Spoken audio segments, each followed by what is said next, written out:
L'exécrable Godzilla X Kong venu Empire d'Adam Wingard est trop grossier et maladroit pour être la cause de quoi que ce soit. Mais, comme les expectorations examinées au microscope, il pourrait indiquer la racine du mal qui se propage en nous comme le feu dans les broussailles sèches. C'est un exercice de nihilisme, d'anti-empathie. Il s'agit d'un dispositif sensoriel punitif et brutal, ponctué à intervalles réguliers par l'anéantissement en bloc de monuments témoignant... Mais ta gueule! Vous savez que j'ai un compte Twitter cinéma, hein. Et j'ai aussi un compte Letterboxd. Ta gueule!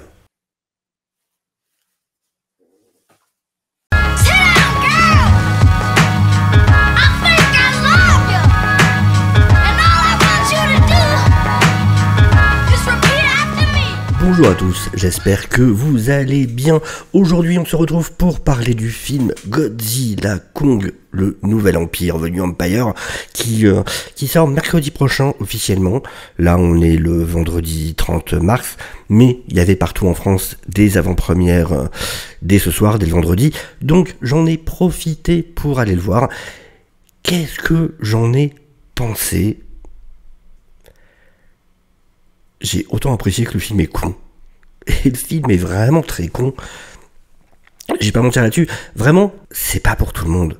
Ce qu'il y a, c'est qu'en y allant, je savais très bien, et le trailer le montrait de toute façon, je savais très bien dans quoi je m'engageais. Je savais, puis de toute façon, j'avais vu le précédent. C'est vraiment une franchise. Donc, pour vous rappeler, hein, il y a eu d'abord le Godzilla de 2014, puis Skull Island, Kong Skull Island, qui pour le coup était plutôt dans le sérieux. Puis on a eu King of the Monsters qui là aussi était plutôt dans le sérieux, mais il y a eu un shift à partir de Kong versus Godzilla où on est vraiment passé. Pour moi, je compare vraiment cette franchise, et en plus c'est vraiment comme ça que je le ressens, je compare vraiment cette franchise avec Fast and Furious. Et pour moi c'est un peu le Fast and Furious de ceux qu'on aura rien à foutre des bagnoles, qui par contre kiffent voir des kaijus de 200 mètres de haut se mettre des grosses patates de forain. Et de la même manière que Fast and Furious, il y a un shift à un moment, et donc voilà, on savait à quoi s'attendre, le trailer le montrait clairement, et j'ai pris mon pied. En vrai, j'ai kiffé ma séance. Vraiment, c'était cool, c'était vraiment très très cool. Alors, faut vraiment savoir que, faut vraiment savoir, clairement c'est Kong quand même, qui est le personnage le plus important. Godzilla, on le voit dès le début du film aussi. Il va être là tout au long du film, il va avoir des choses à faire. Et le climax, c'est vraiment ensemble. Mais c'est le film de Kong. C'est vraiment un arc qui concerne Kong, pour le coup. Alors, je précise, bien évidemment, là, je fais une partie sans spoil. Il y aura une petite partie spoiler ensuite. Je préviendrai, bien évidemment, pour que vous puissiez quitter la vidéo si vous n'avez pas encore vu le film. En y allant, je m'attendais à un scénario qui n'ait pas beaucoup de sens. J'ai été servi. Mais je m'attendais à ce que ce soit rattrapé par du gros fun, de la grosse fight de kaiju, du what the fuck, ils ont pas osé faire ça. Et c'est exactement ce que j'ai eu. C'est vraiment typiquement ce qu'on appelle un film popcorn. Et c'est marrant parce que vraiment habituellement je suis pas dans ce truc de... Quand on me dit mettre son cerveau en pause pour aller voir un film, tout ça, ça m'insupporte, j'aime pas ça. Mais là, je dois avouer que ça délivre tellement sur ce sur quoi je voulais que ça délivre, c'est-à-dire le grand n'importe quoi en termes de combat, d'interaction entre les kaijus, et c'est vraiment le cas pour le coup. Et donc, bah ouais, j'ai passé un excellent moment. Les personnages humains, alors il y a toujours de l'histoire avec les personnages humains, mais ils sont quand même assez mis en retrait par rapport aux kaijus, je trouve. Et pour le coup, bah ils m'ont pas dérangé. Alors, clairement, l'histoire est non seulement simpliste du côté humain, mais elle fait pas beaucoup de sens.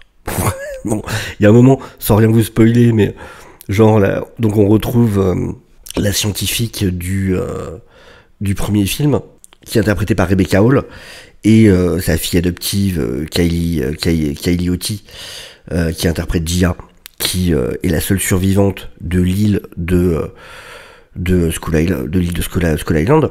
Et il y a un moment où donc la scientifique voit genre 3 dessins sur un mur, 3 gravures sur un mur.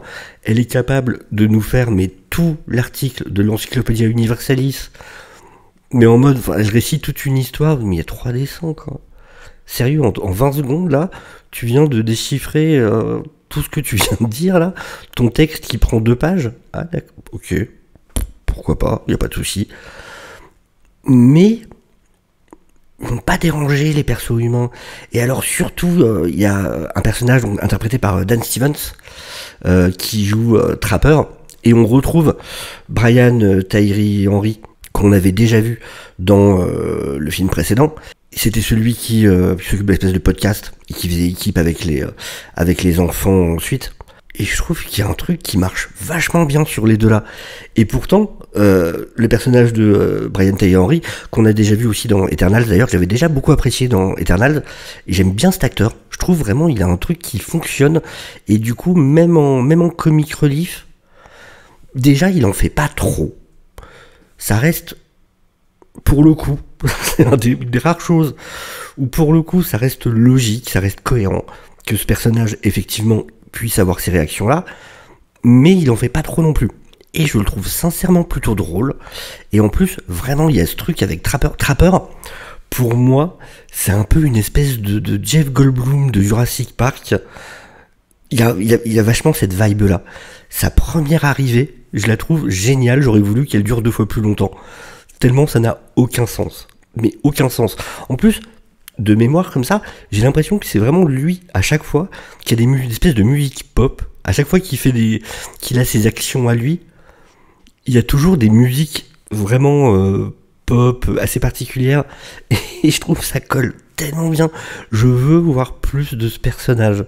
Mais vraiment, ça me faisait vraiment penser à Jeff Goldblum dans Jurassic Park. Il y a un truc, un peu une vibe comme ça. J'en dirai plus en partie spoiler, mais vraiment ouais, dès son entrée, je me suis dit mais c'est quoi ce truc? C'est absolument n'importe quoi, et j'adore ça. C'est vraiment cool, c'est vraiment cool. Alors comme je disais, vraiment c'est le film de Kong. Voilà, c'est un Kong qui maintenant est installé dans cette terre creuse et qui se sent seul parce qu'il est le dernier de son espèce. Alors je spoil rien, c'est dans le trailer. Hein. On voit entre autres le bébé Kong, le mini Kong, la première rencontre avec mini Kong. Je m'attendais tellement pas à ça, elle est incroyable. J'ai adoré, perso j'ai adoré. J'expliquerai pourquoi, pareil, en partie spoiler. Mais donc voilà, c'est vraiment l'arc de Kong qui sent seul, qui va découvrir qu'il existe d'autres de son espèce. Et on va découvrir d'autres choses sur la Terre creuse. Et vraiment, je peux pas mieux dire que... Enfin, n'y allez pas pour l'histoire. Clairement, si ce que vous voulez, c'est une histoire bien léchée, bien écrite et tout ça, n'y allez pas. Vraiment. Par contre, si vous voulez du fun, avoir des endroits magnifiques, plein de types, enfin pas mal de types de créatures, et voir des gros kaijus qui se mettent sur la tronche, et voir Godzilla qui défonce du kaiju, et je comprends vraiment ce côté buddy movie dont il parlait, il y a vraiment ce côté-là, il y a vraiment ce côté-là, et ça marche, enfin pour moi ça a marché vraiment, quoi. J'ai passé un très bon moment. Les CGI sont plutôt assez corrects, franchement. Il y a quelques petits moments où on voit que c'est du CGI. Après, le budget était pas ultra élevé. Il a eu un budget moins élevé, celui-là. Je crois qu'il est entre 100 et 150 millions, pour le coup. Sachant qu'il y a énormément de CGI, évidemment, dans le film. Donc, je trouve qu'il se débrouille plutôt pas mal. Vraiment plutôt pas mal. Mais, après, j'y pense, mais clairement, c'est vraiment l'anti-Godzilla Minus One. On est à deux opposés. Je veux dire, si Godzilla Minus One est là, faut que je traverse la ville pour dire Godzilla Kong Venu Empire est là. C'est autant Godzilla Minus One, que j'ai adoré, qui était incroyable, qui était vraiment génial. C'est vraiment réussir à faire une histoire ultra intéressante du côté humain, et avec en fond ce kaiju totalement destructeur. Là, non. Et ce qui est vraiment étonnant, c'est qu'il y a plusieurs scènes avec Kong, où on passe vraiment du temps avec Kong, et où on se rend compte qu'il n'y a pas besoin de dialogue. Vraiment, enfin de plus en plus, je me dis, on pourrait très bien se passer des humains en fait. Parce que je pense à 2 scènes en particulier qui durent quand même et où on a l'impression de comprendre tout ce qui se dit alors que ça concerne des personnages qui ne parlent pas. Et pour le coup, c'est plutôt bien joué. En vrai, là, il y a de la finesse dans la manière dont c'est fait, ce qui n'est pas le terme que j'utiliserai le plus pour ce film, finesse. Soyons clairs. Mais je dois avouer qu'il y a 2 scènes en particulier qui le montrent à quel point, et même pas que 2, je peux même penser à 3 ou 4, où vraiment on se rend compte qu'il n'y a pas besoin de dialogue. Juste les mimiques, le visage, des gestes vont permettre vraiment de comprendre les échanges entre les personnages. Si, un truc aussi quand même, pour la partie non spoil, le nombre de victimes humaines, et personne n'en a rien à foutre. C'est un carnage. Mais quand je dis un carnage, et on ne le cache pas vraiment, dans le sens où on voit les immeubles, il y a un moment où Godzilla passe et il y a des ponts, et on voit bien que les ponts sont blindés de bagnoles. Et alors, on peut se dire que l'humanité est blasée, que de toute façon Godzilla existe. Il y a vraiment ce principe de... Ils ont conscience que Godzilla est là pour les sauver de cailloux contre qui les humains pourraient rien faire. Donc, même s'il y a de grosses destructions à cause de Godzilla, ça serait encore pire s'il n'était pas là. Donc il y a une sorte de résignation, je pense, par rapport à ça. Mais en vrai, vraiment, il n'y a pas une réflexion dans le film sur le fait qu'il y a des millions de gens qui meurent. Après, ça m'a pas dérangé, perso. Mais, parce que voilà, encore une fois, les scènes d'action sont assez folles. Vraiment, si vous voulez voir c'est vraiment des catcheurs géants, et leur ring, c'est des villes. Mais vraiment, on en a, et quand je dis des catcheurs, c'est pas pour rien. Il y a vraiment des prises de catch. Et non, vraiment, ouais, moi, j'ai passé un très bon moment. J'ai passé un excellent moment. Pour la partie non spoil, je pense qu'on va s'arrêter là, il n'y a pas grand chose de plus à dire. Les acteurs sont pas mauvais du tout, les acteurs sont bons. Mais encore une fois, je pense que les humains, on peut s'en passer.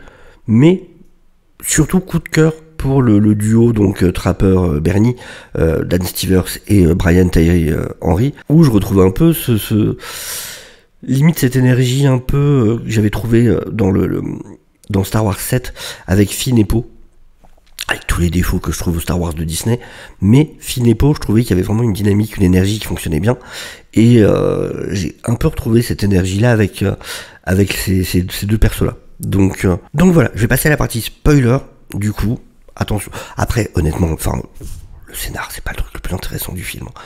Et je vous conseille vraiment de le voir sur grand écran. Ça perdra beaucoup de son charme sur un plus petit écran. Vraiment, c'est à voir au cinéma.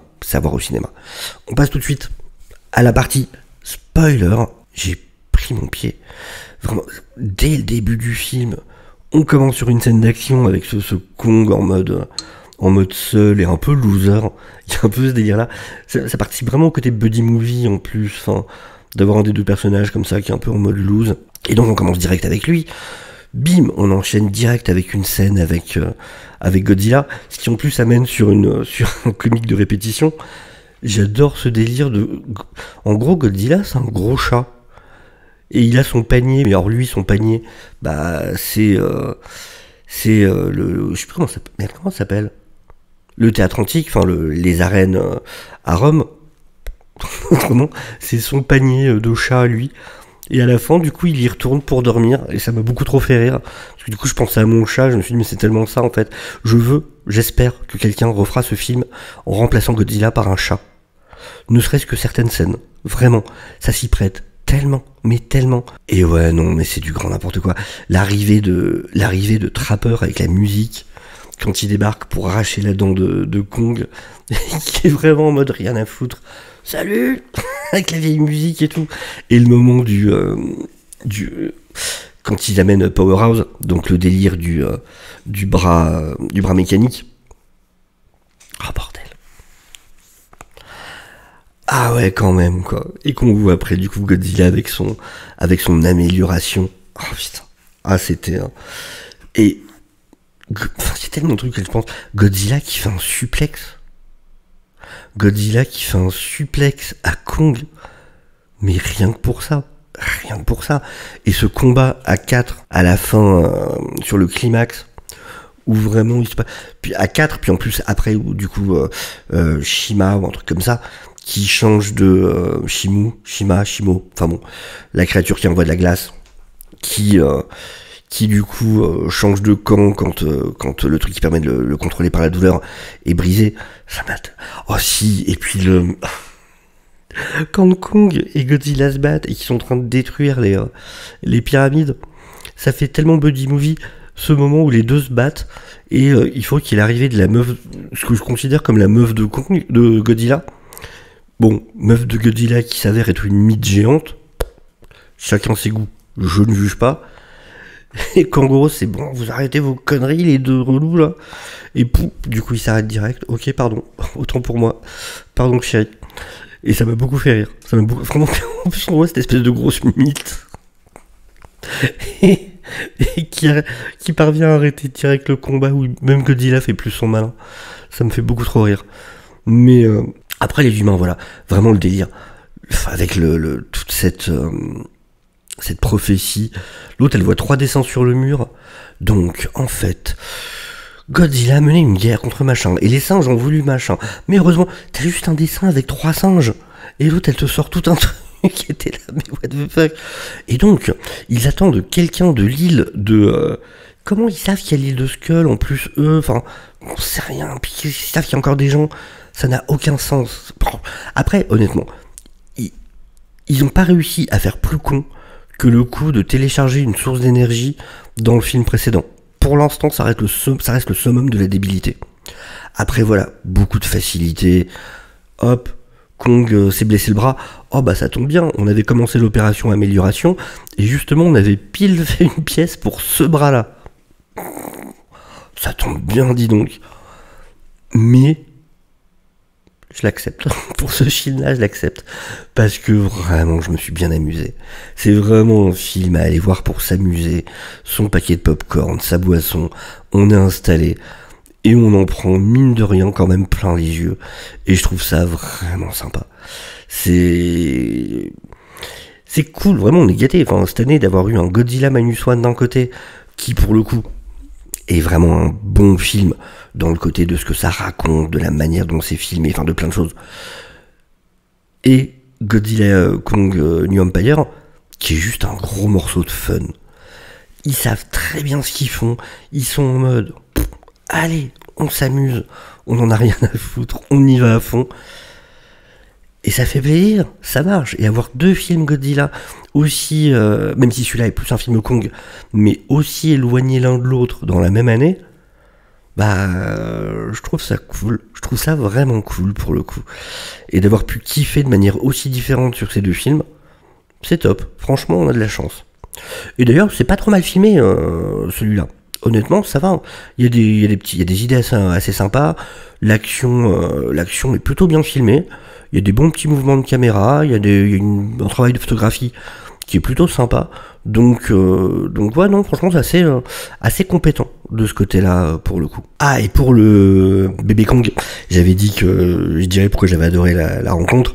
C'est que quand on le voit dans le trailer, forcément, on se disait tous direct, ça va être la peluche du film, c'est le côté mignon, c'est le côté machin. Ce qui effectivement va être le cas par la suite. Et voilà, il y a tout cet arc où effectivement ils vont se rapprocher.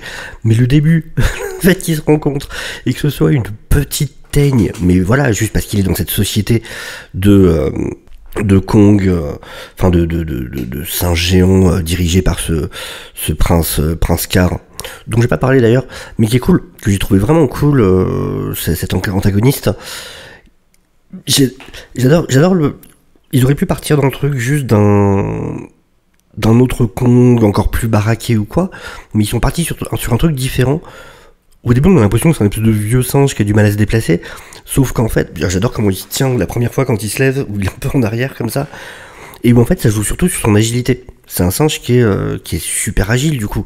La première scène de combat entre les deux, je l'ai trouvé vraiment cool. Et donc, quand le bébé Kong arrive, et qu'en fait, au bout de 30 secondes, Kong est vénère le prend et s'en sert comme une espèce de masse d'armes pour taper tout le monde et le balance.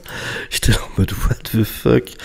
Il est en train de se servir d'un bébé, d'un tout petit singe pour frapper les autres. Et je m'attendais pas à ça du tout. Et du coup j'ai ri. Je me suis vraiment marré dans la salle. J'ai trouvé ça très drôle. Et j'ai pas dit non plus, mais c'est vrai que les décors, même tous les décors autour du peuple, c'est les... J'ai envie de les appeler les kiwis, mais je sais que c'est pas ça, mais c'est les Inuits ou un truc comme ça, enfin ça ressemble à un truc dans le genre. Et c'était cool, tout le délire avec les pyramides, machin, pareil, ça ne fait aucun sens, mais j'ai trouvé ça cool, c'était plutôt joli en tout cas, tout ce coin-là. Enfin voilà, je suis curieux d'avoir votre avis, en tout cas. Est-ce que vous avez aimé? Est-ce que vous n'avez pas aimé? Est-ce que vous êtes rentré dans le délire? Est-ce que c'est pas pour vous? Ce qui est tout à fait compréhensible, vraiment. C'est vraiment pas un film pour tout le monde et je le comprends très bien. Mais en tout cas, voilà, je suis curieux de savoir ce que vous en avez pensé. N'hésitez pas, en tout cas, bien évidemment, à liker la vidéo. N'hésitez pas à vous abonner si vous n'êtes pas encore. N'hésitez pas à partager la vidéo. Et sur ce, je vous dis à très bientôt. Ciao, ciao.